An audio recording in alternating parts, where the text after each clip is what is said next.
O maior ataque dos últimos tempos aconteceu no Líbano, feito por uma dezena de caças israelenses. Foram alvos mais de 1.100 posições que, segundo Israel, eram somente posições militares. Mas o Hezbollah e o Líbano contradizem essa argumentação, falando que tiveram mais de 1.024 feridos e 274 mortes, incluindo 21 crianças e 31 mulheres. Vale lembrar que existem algumas fontes que falam em até 3.000 feridos, incluídos jornalistas árabes regionais. Vamos entender aqui qual é a possível causa disso e as consequências, lembrando que não é só o Hezbollah, mas o Líbano e outros países do Oriente Médio que também estão indo contra a atitude israelense. O Benjamin Netanyahu, ele fala que se o Líbano ou o Hezbollah não tinha entendido o recado, eles entenderão agora. Estados Unidos responde e anuncia o envio de militares e o Brasil também se posiciona fortemente contrário a Israel. Vou falar um pouquinho também, pessoal, sobre o Lula, que vai fazer uma reunião hoje com a Ursula von der Leyen e também com o Olaf Scholz, inclusive colocando o acordo Mercosul-União Europeia de novo como pauta prioritária, e também sobre o Macron, que surpreendentemente, pessoal, fala em uma nova relação com a Rússia e pensar numa nova geopolítica global, alegando que hoje existem países que não são representados e que a Europa não deve pensar Europa somente pensando em União Europeia e OTAN, mas também ligar para outras posições. Será que ele está baixando a guarda em relação ao Putin? Para finalizar, pessoal, falar um pouquinho também sobre Inglaterra, que se pronuncia oficialmente junto com os ucranianos a favor da entrega dos mísseis de longo alcance em direção à Ucrânia, e o Zelensky, que se mostra extremamente preocupado com uma eventual vitória dos republicanos na eleição dos Estados Unidos, colocando que o J.D. Vance seria extremamente prejudicial para a Ucrânia. Se vocês querem entender um pouco mais sobre esses assuntos, e muito mais também sobre geografia, geopolítica, atualidades, política, polêmicas, enfim. Tudo para você se manter sempre bem atualizado. Já se inscreve no canal, deixa o like, compartilha esse vídeo, que eu, professor Ricardo, conto muito com a sua ajuda. Belezinha? Para quem não me segue no Instagram, @prof_Ricardo Marcílio. E pessoal, recado rapidinho aí da nossa parceira do canal. A bota Thunderbell é muito versátil, feita para uso urbano, tático, trilhas e até mesmo com EPI, pois possui CA. Possui um sistema anti-perfuro feito de material balístico que protege seus pés de pregos, vidros e outros objetos perfurantes. A sua palmilha garante maciez e conforto similar a um tênis, mas tem muita resistência na sua construção, com um solado colado e costurado que resiste até 300 graus. O Chronobook é fácil de limpar e a bota é muito ventilada, garantindo extremo conforto. É 100% nacional e vem com 180 dias de garantia contra defeitos de fabricação. Então clica no link que está na descrição e usa o cupom para um desconto especial para garantir já a sua bota Thunderbell. Bom, galera, então bora lá pro vídeo, ó. Como eu falei para vocês na introdução, a gente teve hoje, segunda-feira, quando eu gravo para vocês, o maior ataque, pelo menos nos últimos 18 anos, que é quando se encerrou entre aspas, né, a gente tá vendo agora, a guerra entre Israel e Líbano, entre Israel e Hezbollah, com um ataque pesadíssimo feito por uma dezena de caças, pegando, as fontes são muito preliminares ainda, mas vou colocar no extremo, algumas fontes colocando até 1.100 alvos que foram os objetos ali dos ataques israelenses e que causaram mais de 3.000 feridos no país. A gente não pode esquecer, galera, que tudo isso começa, na verdade é um pouco complicado de falar, né, que senão eu teria que se voltar lá aos primórdios da Operação Paz da Galileia, quando Israel invade o sul do Líbano, forma-se ali o Hezbollah no contexto da Guerra Civil do Líbano, enfim, né, mas vamos tratar todo o histórico aqui. Fato é, pessoal, que recentemente o Hezbollah, ele vem fazendo ataques contra o norte de Israel dentro de um contexto do eixo da resistência, um grupo de países liderados pelo Irã, que é contra a interferência dos Estados Unidos no Oriente Médio e contra a presença de Israel também na região, e o Hezbollah começou a atacar principalmente o norte do país. Claro que Israel também ataca o sul do Líbano. A gente fala em quase 60.000 deslocados. Dentro desse contexto, tivemos aquele ataque surpreendente contra os walkie-talkies e contra os pagers, que a gente sabe, New York Times, enfim, mídia ocidental, que foi um ataque feito pela inteligência israelense.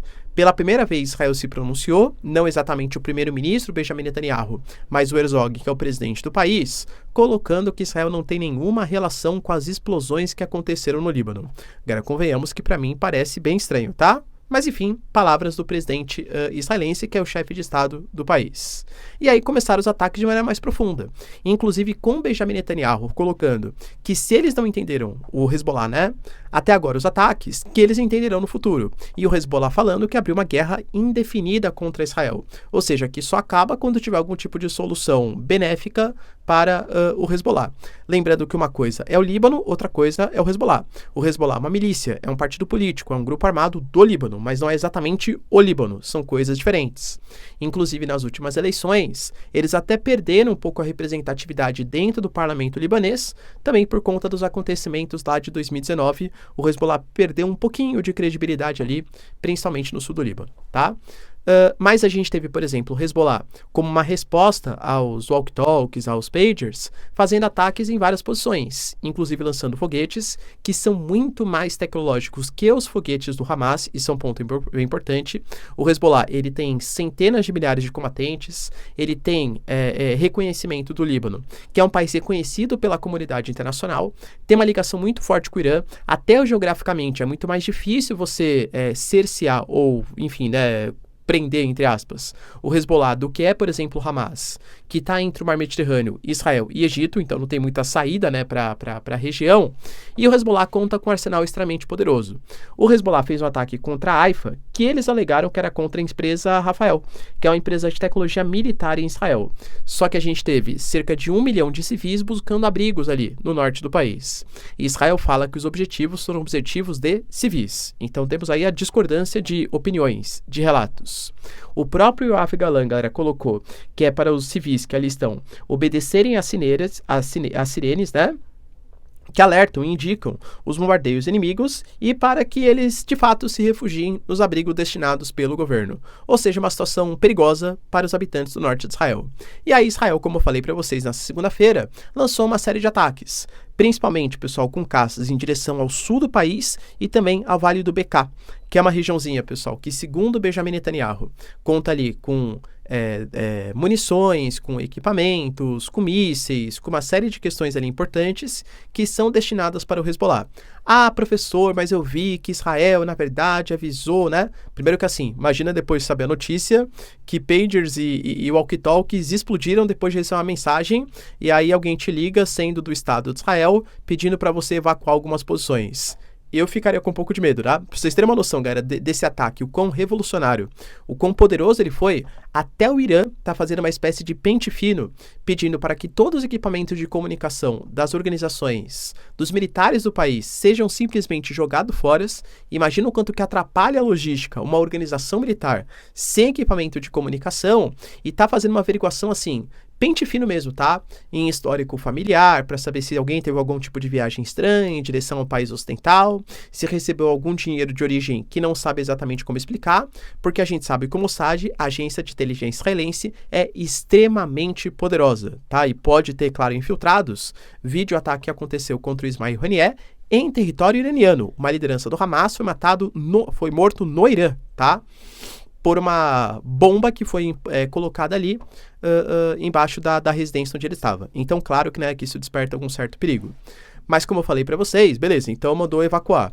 Cara, convenhamos que são cidades bastante povoadas. A gente teve, por exemplo, relatos de congestionamento. Relatos, por exemplo, do Hezbollah, que os ataques aconteceram também nessas vias de escoamento, atentando contra civis. Como eu trouxe para vocês no início, cara, foram 21 crianças e 31 mulheres, pelo menos, que se feriram. Até um jornalista do iNews, que é uma mídia importante do mundo árabe, também saiu ferido ali por esses ataques. Então, como eu falei, não é só o Hezbollah que está indo contra a atitude israelense. O próprio primeiro-ministro do Líbano, ele anunciou, galera, por exemplo, que nesse momento o que Israel está fazendo é um plano de extermínio em todos os aspectos. E ele pede para que países influentes, poxa, a gente está no meio de uma Assembleia Geral da ONU, adote algum tipo de postura contra Israel, contra os ataques deliberados contra civis. Ele falou, por exemplo, também, né, a partir do ministro do Interior, que ele vai converter escolas em abrigos, tanto em Beirute e Trípoli, no sul do país, para lidar com esse intenso deslocamento. As aulas estão encerradas, tanto ensino básico como ensino superior. Os hospitais, por exemplo, cancelaram-se as cirurgias eletivas. Claro, de emergência tem que fazer, mas tudo que for assim dispensável momentaneamente, porque agora vai ser hospital de campanha para lidar com os ataques que Israel vem fazendo no país.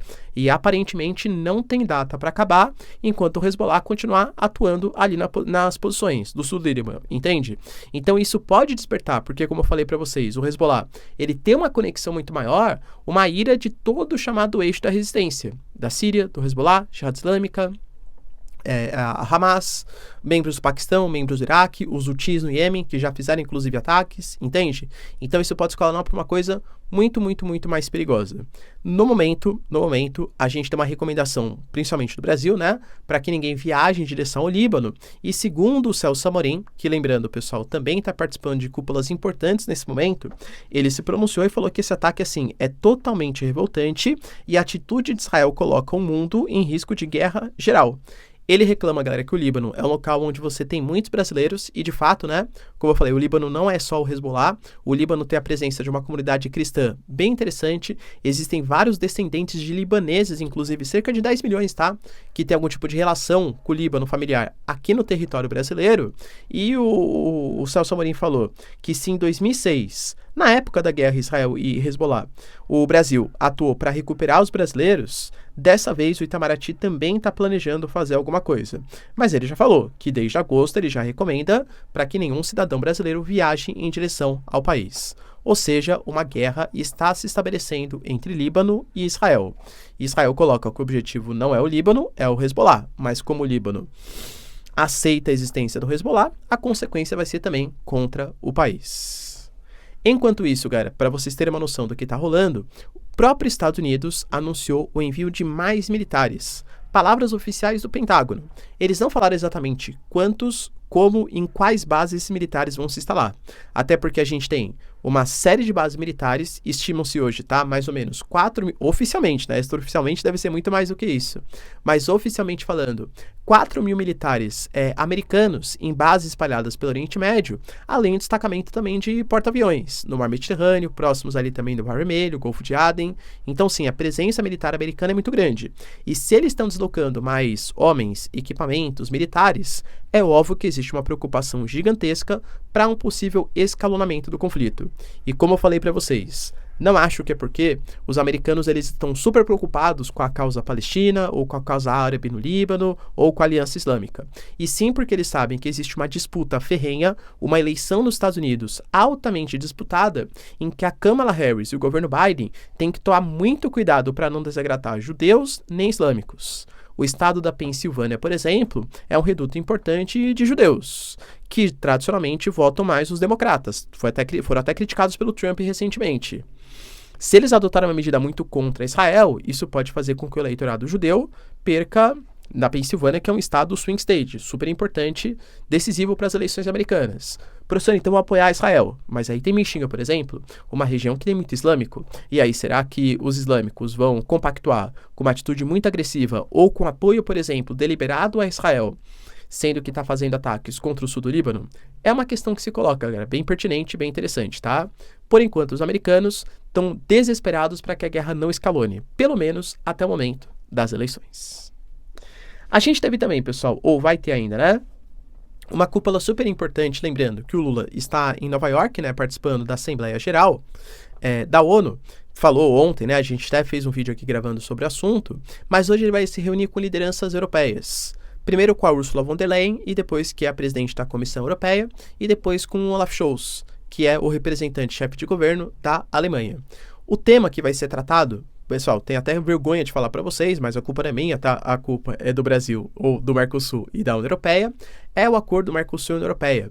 Acordo que é pensado desde 99 pelo governo Fernando Henrique Cardoso, galera, haja tempo, tá? Que isso está sendo pensado pelo Brasil e pela União Europeia, e que foi assinado durante o governo Bolsonaro. Na verdade, ele começou a ser colocado em prática, excetuando, na verdade, em prática não, né? Mas ele foi, vamos colocar, oficializado. Só que para ser colocado em prática, ele precisa da autorização do Parlamento Europeu e, claro, do Parlamento do Mercosul.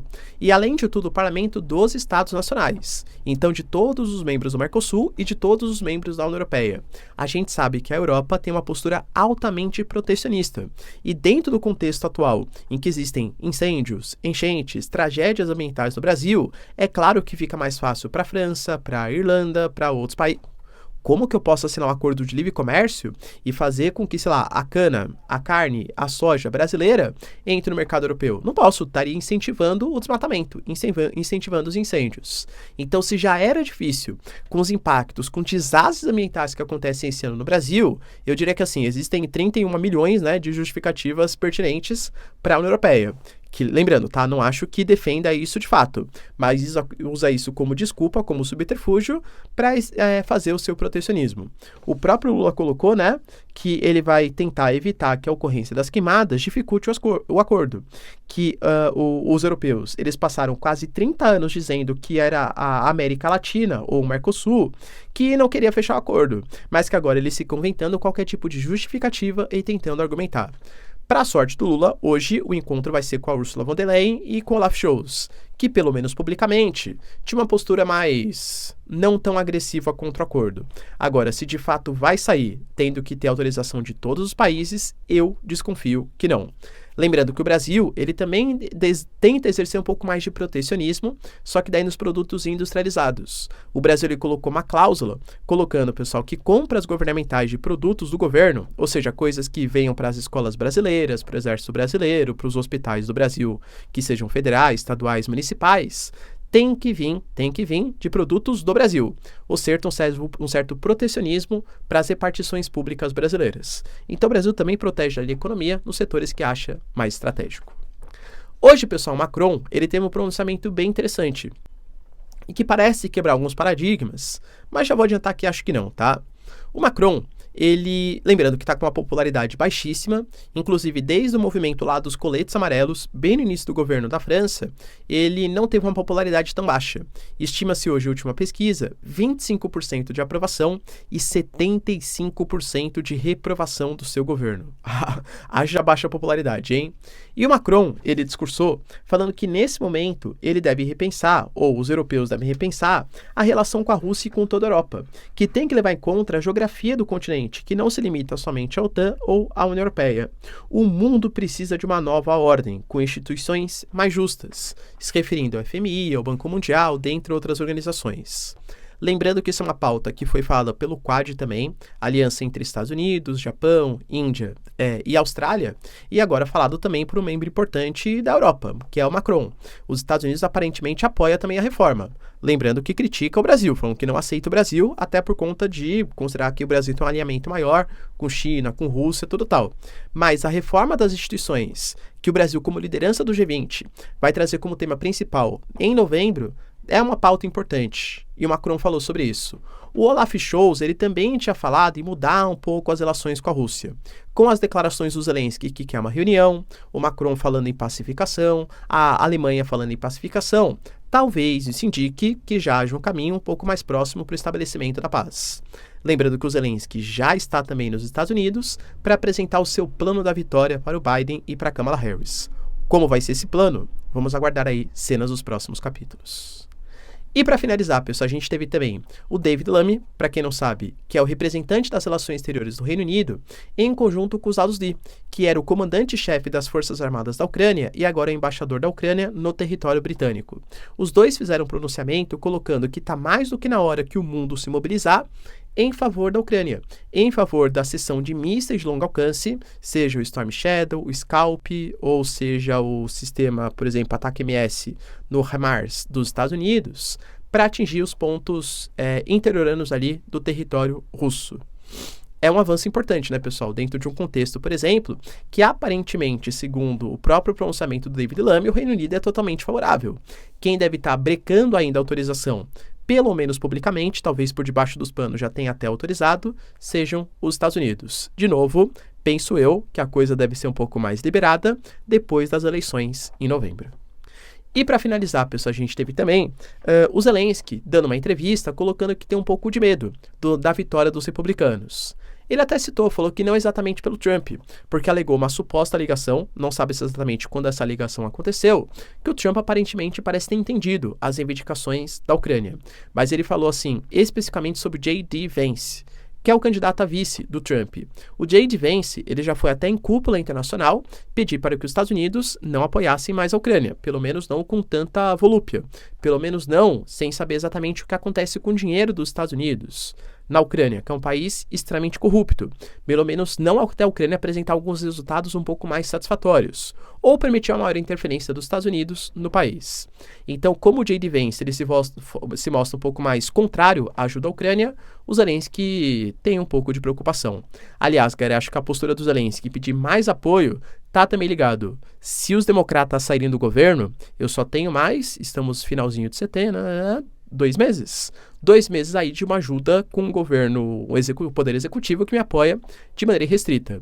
Se o Trump se eleger, a coisa pode ficar um pouco mais complicada.